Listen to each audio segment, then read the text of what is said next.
Hey everyone, welcome to another session of CeerazzleDazzle Physics. In today's session, we're talking about simple harmonic motion, guys. So put down today's title, it's going to be simple harmonic motion. Before we get started, make sure you hit the like and subscribe buttons. And obviously, guys, turn on notifications because I've got more cool videos popping up. Right, so first of all, let's start off with what is actually simple harmonic motion. Let's look at the following scenario. So here, guys, I've got a pendulum, everyone. I've got a pendulum. So as you can see, the pendulum is at equilibrium position here, the first stage. And then it swings out to the right, and then it swings back to the middle, then back again, and then back to the middle again. This will be one complete oscillation for the pendulum. So the first thing we'll write down is at the start, when time t is equal to 0, obviously it's in this position here. Now it's made one oscillation, obviously the time will be equal to the time period, the time taken for one complete oscillation. Right, now the next thing we're going to do is we're going to talk about the displacement of the pendulum as time goes on. So we're going to draw a graph now of, so look here, this axis is going to be displacement, x. So x stands for displacement, let's put it over here. X is equal to displacement, and obviously from here, the time is going to be on this axis over here. Time's on this axis over here. Okay, so from here, guys, now we've done this, let's try and do this graph. I'm going to draw a grid now. You'll see the reason why. So I'm going to split up the journey into a couple of different points here. 1, 2, 3, 4. There we go. Okay, so as you can see, we're going to plot a displacement time graph for the pendulum over here. So the pendulum, first of all, the displacement right now is 0. So when time t is equal to 0, the displacement is 0 because it has not moved from the equilibrium position. So x will be equal to 0. The displacement is 0. It hasn't moved at all. So initially, it's here. There we go. Then, look, the displacement over here is at maximum. So this, let's call it x max, if you want. X max over here. So displacement is going to be maximum. So therefore, the displacement is maximum. And then afterwards, it returns back to 0. Good. Displacement is 0. Then opposite direction. Yes, the displacement is negative because it's displacement, it has a direction. And then finally, one complete oscillation at time t is equal to the time period over here. So here we go, t will be equal to the time period over here, this point over here. So it's made one complete oscillation, Right, so now we've done our graph. I'm just going to drop the lines in there so that there, and there. That's going to be our graph. Fantastic. So we can see that it's going to be a sine function. It's going to be a sine function. So if I wanted the displacement at any time, so let's put that down. If I want the displacement at any time, t, it will be equal to a sine function here. We're going to put x max over here, x maximum, and then sine of the angle theta. Sine of the angle theta. Theta, because it's going to make a cycle, guys. So think about it making a cycle. That's why we're going to have theta here. So from here, this is going to be our solution to this equation. So if somebody says to you, oh, work out the displacement at a certain time, I can use this equation. Xt is equal to x max sine of theta. We also know what theta is from before. We know that omega, if you've forgotten, is going to be equal to the rate of change of angle. So it's going to be the angle swept, theta, divided by the time taken, t. Now, watch what we're going to do here. I'm going to replace theta here with omega t. So therefore, it becomes x at time t will be equal to x max, and then sine of the angle, open bracket, omega t over here. So this is going to be our equation for the displacement now. So look, guys, I've got rid of theta. I've put omega t instead of theta here. So that's going to be the displacement time graph for this oscillation. Okay, so from here, let's draw the next graph, which is going to be the velocity graph. So velocity against time. I'm going to continue these lines from the top. You'll see the reason why. You can make sure that we can compare the graphs easily, between them. 1, 2, 3, 4. So velocity against time, and this one over here. Velocity against time. Well, now let's talk about the velocity. When is it moving the fastest and when is it moving the slowest in its oscillation? So right now, at the end, think about the pendulum. As it goes out, it will slow down and it will stop moving at this point over here. So the velocity at this point, oh, let's just change the color of pen. The velocity at this point over here, let's go for, so v is equal to 0. So when the displacement is maximum, the velocity is equal to 0 because it stops moving for a split second. When is it moving the fastest? Well, it's moving the fastest when it's going through the equilibrium position. So here, v will be maximum at this point over here. V will be maximum at this point here. Think about that if a child on a swing. It will slow down at the top, obviously it's the slowest part, but as it's moving through the bottom, it'll be moving at the maximum velocity. And obviously over here, v will be 0 again. And then over here, v will be maximum. Okay. And obviously at start, v max as well. So let's just say it starts off. So right now, what kind of graph will we get? So we're not going to have a sine graph now. If we were to plot this graph, v will be maximum at the start, then goes down to minimum. And because it's displacement, velocity will obviously change direction. It will then be maximum, yes. And then minimum, so here, minimum. And finally again, it will go down to up to maximum over here. So then we're going to plot this graph. It's going to look like this. There we go, over here. As you can see now, we have a velocity time graph, guys, a velocity time graph. Make sure you can spot that. So look, 1, 2, 3, 4, 5, there we go. 1, 2, 3, 4, 5. You can map them so that you understand it yourself. So from here, we know that there's going to be a function. So x at time t is equal to Xmax sine omega t. From here, we can get the next expression for velocity. We know that velocity is equal to dx by dt. dx by dt. So if I were to differentiate this one at the top, yes, so therefore let's go with d and then dt. Hopefully you've done, some of you might do further math, so you can do this. You don't need to know the proof otherwise. It's going to be Xmax sine omega t. And when you differentiate this with respect to t, what happens is the sine turns into a cos. And look, that's a cos graph, guys, now. That turns into a cos graph. And therefore, we end up with v at time t will be equal to, the omega pops out, guys. And if you're struggling with that, just look at a video into which they do the chain rule mathematics. The omega pops out. We end up with omega x max from here.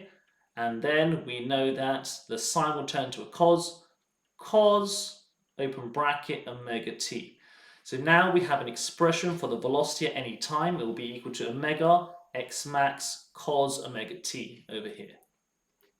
Wonderful stuff. Now the last graph is going to be acceleration against time. So from here, we're going to plot the next graph over here. So look, from here, we're going to go for acceleration against time. And look, we're going to drop those lines again just to give us a bit more thing. 1, 2, 3, 4. And from here, acceleration against time. So how are we going to get the acceleration? Well, we can differentiate that. So we know that acceleration is equal to the differential of the velocity. So it would be dvt respect to time. Or if you want, it's the second derivative d squared x over dt squared. If you want, yes? Yeah, so yeah, hopefully we're happy with that. Right, now from here, obviously look, you don't even need to know these formulas. You can actually look, when is it accelerating the most and when is it accelerating the least? Well, right now, as the pendulum is in the equilibrium position, is its velocity changing the most? Think about it. Is it changing the most? No, it's not. So right now, the acceleration, let's put that down another color over here. Let's go for a red. Acceleration will be equal to 0 at this point here. It's not going to accelerate at all. Then as it moves outwards, look, it's been moving at a velocity in this direction. Yes, and then it's going to change direction. So obviously it's moving out and it's going to be moving this way afterwards. So the velocity changes direction. You have the greatest change in velocity here. So the acceleration will be maximum. The acceleration will be maximum. But it will be moving in the opposite direction. So the acceleration is in this direction. So the acceleration. Think about it as well. It will be decelerating. So it's slowing down. That's why it will be back to the equilibrium position. There you go. So that's the reason why the arrow for the acceleration is back to the equilibrium position. And A will be a maximum at this point over here. Then once again, when it gets to the 0, it's moving at maximum velocity, but the acceleration will be 0. So here, acceleration will be 0. Then when it moves out to over here, we know that the acceleration will be moving in this direction over here, and it will be equal to A maximum. A will be maximum in the opposite direction to the displacement. So A will be maximum in the opposite direction to the displacement. And if you think about that, I'll just draw the displacement here. There's something we can spot between the acceleration and the displacement from the equilibrium position. We can look at that in a minute. Then last of all, we know that A will be equal to 0 in the middle again. A equals to 0 in the middle again. Now from here, let's try and do this then. So let's go for, plot these graphs here. So initially, it's going to be 0, the acceleration. Afterwards, look carefully, acceleration is maximum, but in opposite direction to displacement. So therefore, I have to put it over here, the bottom. Then acceleration is 0, we're going over here. Then afterwards, acceleration is maximum, and look, it's in the opposite direction to the displacement. And then back to minimum over here. So here we go, we've got the last graph, guys, of this one over here. There we go, we end up with this. Okay, so from here, what about an expression for the acceleration? If I differentiate the velocity one, the cos becomes minus sine. So when you differentiate cos, it becomes minus sine, and the omega pops out again. So we end up with minus omega squared Xmax sine, open bracket, omega t over here. There we go, that's the last bit. So that's our last formula for the acceleration. There we go. All right, so there we go, guys. Here we are. Acceleration is equal to minus omega squared x max sine omega t, sine omega t. So now look, guys, look at this motion. We had this simple pendulum. We're just analyzing its motion. We have now three expressions, one for the displacement against time, one for the velocity against time, and one for the acceleration against time. They look very mathematical, but don't worry about it. We're going to analyze them a bit further. So we're just going to drop it down. I'm going to just analyze those formulas a bit. All right, so from here, guys, we're going to do something quite nice. We can do something quite nice. We know that xt is all of this. Xt is x max sine omega t. So that is this entire bit over here. Can we see that? This entire bit over here is going to be x max sine omega t. So I can replace that over here. So therefore, we get up with our final expression. It's going to be, so all of that is equal to x at time t. Therefore, we know that the acceleration at any time, there we go, will be equal to minus omega squared and then x at any time t over here. Wonderful, so there we go. This is our last bit that we're going to look at here.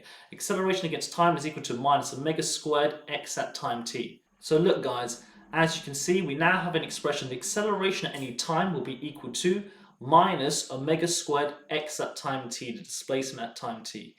This is a very important equation because it tells you when a body is exhibiting simple harmonic motion. And this is the definition of when you know something is moving with simple harmonic motion. You can see there, let's look at that formula a bit more detail. For simple harmonic motion, guys, things which exhibit simple harmonic motion, you will find that the acceleration will be equal to minus omega squared x. This statement is true for everything exhibiting simple harmonic motion. And obviously from here, we now know that, what can we conclude? We can see that acceleration is first of all proportional to the displacement. Acceleration is proportional to displacement, and you can tell the negative sign over here tells you about the direction. So this negative value over here tells you the direction. So it's proportional to displacement and in the opposite direction. There you go, guys. I'll put it down in words. Acceleration is proportional to displacement and the acceleration is in the opposite direction to displacement. And that's why the minus sign comes in, guys. That's where the minus sign comes in. All right, guys, make sure you understand where we've got this equation from. And now we can make that formal definition that acceleration is equal to minus omega squared x for simple harmonic motion, guys. So for things which exhibit simple harmonic motion, we can now use this expression. Okay, right. Now, moving on from here, we're going to do it one more time, and we're going to change it very slightly. We're going to change it very slightly. So it will look like the following. Okay, right. So now, guys, look, we're going to do the same thing again, but I'm going to change the position of the pendulum when time t is equal to 0. So look right now, when time t is equal to 0, we know that the displacement, look at the displacement from the equilibrium position, it's going to be maximum. So it will be x will be equal to x max now. Slightly different from before. If you looked at the previous one, look carefully, when time t was equal to 0, x was 0. But now we've changed it right now. We know that when time t is equal to 0, x is maximum now, so it'll be a different graph. So from here, guys, let's draw this graph now. Let's do the same thing again. Displacement, velocity, and acceleration. So the first one, guys. So the first one, we know that when time t is equal to 0, x is maximum. So it starts as maximum. Then obviously it goes down to minimum. Then maximum in opposite direction. Then it goes back down to minimum. Then maximum in opposite direction over here. And then we get another expression now. So our expression for displacement against time, it will no longer be a sine graph, guys. Have a look. It will be a what? It will be a cos graph. So x at time t will be equal to x max, the maximum value. Yes, that's x max, this bit over there, times by cos and then theta again. And then we replace theta with omega t. We know that x at any time for this one will be equal to x max, and then it will be equal to cos open bracket omega t over here. Now from here we have then the velocity of this one, the velocity. What about the velocity now? We know at the end it moves at the minimum velocity, so the velocity is 0 now. So at time t is equal to 0, the velocity is 0. And as it makes its oscillation, as it goes to the middle, it's maximum, then minimum again, velocity is 0 over here. Don't forget, velocity is 0 over here. And then maximum in opposite direction, then 0 again. So we're all the way over here. There. Last of all, the acceleration now. The acceleration against time. So what about the acceleration against time? Well, we know that when it's at the ends, it will accelerate the most. So therefore, a will be equal to the maximum. And if you've forgotten, acceleration will be in the opposite direction. So the acceleration is going to be in the opposite direction, bringing it back to the central position over here. So therefore, maximum, then it drops down to 0 over here. The acceleration is once again 0 over there. Maximum opposite direction to the displacement. Don't forget, if the displacement is this blue line over here, the acceleration will be moving in the opposite direction, trying to restore it, trying to bring it back down. Obviously, it's decelerating. That's the reason why it's negative in the opposite direction. So there we go. It's going to be there, and finally over here. So we end up with this graph, guys. It's going to look like the inverse of the other one over here. So there we go. There we go over here. So looking at our expressions now, if I want the velocity time graph, obviously, look, guys, it's a sine graph. So if you differentiate this cos one, we then get the omega pops out, will be equal to velocity against time will be equal to dxt over dt, which will be equal to, differentiate cos becomes minus sine, minus omega x max times by sine open bracket omega t. And then from there, we're going to then differentiate that to get the acceleration time one, the acceleration one time one over here. Obviously, I differentiate that will be equal to d velocity with respect to time over here. So differentiate this one, the sine becomes the cos. It becomes minus omega squared x max cos open bracket omega t over here, close bracket over here. Then from here, guys, we can have a look. We can spot once again that the x, this bit over here, x max cos omega t is the same as, obviously, xt at any point. And then finally, we can then make the statement, acceleration at any time, t will be equal to minus omega squared, and obviously all of that will be equal to x at time t over here. X at time t over here. So let's go all the way around here. And there you go. Look, that statement is still valid. The acceleration against time will be equal to minus omega squared x. That's going to obey simple harmonic motion. So that will remain the same. That's the same as the ones we had before. But the main difference now, look, when I start off with displacement is maximum at time t is equal to 0, is the equations change. The equations change. So look carefully at the equations that you're going to be using. So just a quick summary down below in terms of equations. Okay, so summarizing it below, the first thing you should do is whenever you're analyzing simple harmonic motion, make sure you look at what the displacement is doing at time t is equal to 0. So when time t is equal to 0, if the displacement is 0, we take these equations over here. We take these equations over here. Yeah, make sure you can use that. But if at time t is equal to 0, the displacement is maximum, obviously our equations change. We have these equations now. But for both of them, obviously they're exhibiting simple harmonic motion. So for both of them, we can see that the acceleration is equal to minus omega squared x for both of them. That is still valid for both. That is still valid for both. Okay, let's scroll up to the top now for a quick summary. Right, so simple harmonic motion, guys. What exactly is simple harmonic motion? Simple harmonic motion, we talked about when we had a pendulum and we were to analyze its motion. We looked at the displacement, the velocity and acceleration, and we derived these equations from there. Little trick, guys, I've replaced theta here with omega t and I managed to get these equations. We then found out that the acceleration is equal to minus omega squared x, guys. Always remember that the acceleration is in the opposite direction to the displacement, but it's proportional to the displacement. And then we end up with this expression. This can define simple harmonic motion. So for simple harmonic motion, we said that to exhibit simple harmonic motion, acceleration is equal to minus omega squared x. And acceleration is proportional to displacement, but in the opposite direction, guys, in the opposite direction. And then we did the same thing again, guys, but this time I changed the starting point of the oscillation. We said at time t is equal to 0, x is maximum. So as you can see, it goes back down and in the opposite direction over here. We can see that when acceleration against time is equal to minus omega squared x, once again. And look, we have different formulas now. We know that x at time t will be a cos graph, then the velocity will be a sine graph, and then acceleration one will be a cos graph again. And we can obviously see that for both of them, acceleration is equal to minus omega squared x. Scrolling down from here, we then said, here is a summary of what we've learned so far. At time t is equal to 0, x is 0, it takes down these equations. At time t is equal to 0, if x is maximum, at the maximum displacement, it takes down these equations. For both of them, acceleration is equal to minus omega squared x, guys. And that's it for another session of CeerazzleDazzle Physics. Make sure you like and subscribe to get my channel going. Good luck in all your studies. Ciao, ciao, and goodbye.